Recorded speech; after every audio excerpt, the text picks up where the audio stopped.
নমস্কার বন্ধুরা, বাহারি রান্নায় বাঙালিতে সবাইকে স্বাগত জানাই। আজকের রেসিপি ডিমের কারি। প্রথমে 6টা ডিমকে জলে সেদ্ধ করে নেব। ডিম প্রায় সেদ্ধ হয়ে এসেছে, এবার গ্যাস অফ করে ঠান্ডা করে নেব। সেদ্ধ ডিমের খোসা ছাড়িয়ে একটা বাটিতে রেখে তাতে অল্প লবণ আর সামান্য হলুদ গুঁড়ো দিয়ে ভালোভাবে মাখিয়ে রেখে দিলাম। এরপর কড়াইয়ে 8 টেবিল চামচ সর্ষের তেল গরম করে নুন হলুদ মাখিয়ে রাখা ডিমগুলো দিয়ে হালকা করে ভেজে তুলে রাখলাম।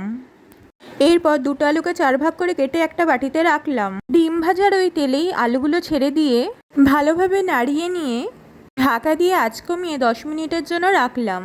ঢাকা খোলার পর আলুগুলোকে লাল করে ভেজে নিয়ে তুলে রাখবো। কড়াই ওই তেলে একটা শুকনো লঙ্কা, একটা তেজপাতা আর হাফ চা চামচ সাদা জিরে দিয়ে দিলাম। এরপর 3টে পেঁয়াজ কুচি দিয়ে ভালো করে একটু নাড়িয়ে নিয়ে পেঁয়াজটা মজে আসার জন্য ঢাকা দিয়ে আঁচ কমিয়ে 5 মিনিটের জন্য রাখলাম।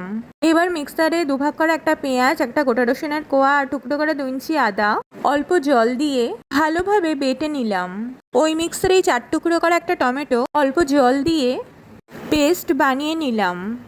ঢাকা খোলার পর দেখলাম পেঁয়াজগুলো মজে এসেছে। এরপর আদা রসুন পেঁয়াজ বাটা দিয়ে টমেটো বাটা দিয়ে দিলাম। তারপর 1 চা চামচ জিরে গুঁড়ো, 2 চা চামচ ধনে গুঁড়ো, 1 চা চামচ লঙ্কার গুঁড়ো, 1 চা চামচ হলুদ গুঁড়ো, 2 চা চামচ মতো লবণ আর 1 চা চামচ চিনি দিয়ে ভালোভাবে মশলাটাকে মিশিয়ে নিয়ে ভেজে রাখা আলুগুলো দিয়ে দিলাম। এবার আলু সমেত মশলাটাকে বেশ কিছুক্ষণ নাড়িয়ে কষিয়ে নিতে হবে। তেলটা কম মনে হওয়ায় আরও 3 চা চামচ তেল দিলাম। ভালোভাবে কষিয়ে নিয়ে মশলা ধোয়া 1 বাটি জল দিলাম। আরও 1 বাটি জল দিয়ে আলুগুলোকে ঝোলে ভালোভাবে ডুবিয়ে ঢাকা দিয়ে আঁচ কমিয়ে 10 মিনিটের জন্য রাখলাম। ঢাকা খোলার পর দেখলাম আলুগুলো ভালো সেদ্ধ হয়েছে। এবার ভেজে রাখা ডিমগুলো দিয়ে দিলাম।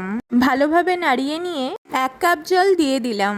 ঝোলটা একটু ফুটতে শুরু করলে হাফ চা চামচ গরম মশলা দিয়ে অল্প একটু নাড়িয়ে নিয়ে ঢাকা দিয়ে 5 মিনিট ফুটিয়ে গ্যাস বন্ধ করলেই তৈরি ডিমের কারি। ভালো লাগলে অবশ্যই লাইক, কমেন্ট, শেয়ার করবেন আর নিয়মিত রান্নার রেসিপি পেতে চ্যানেলটাকে সাবস্ক্রাইব করে বেল আইকনে প্রেস করবেন।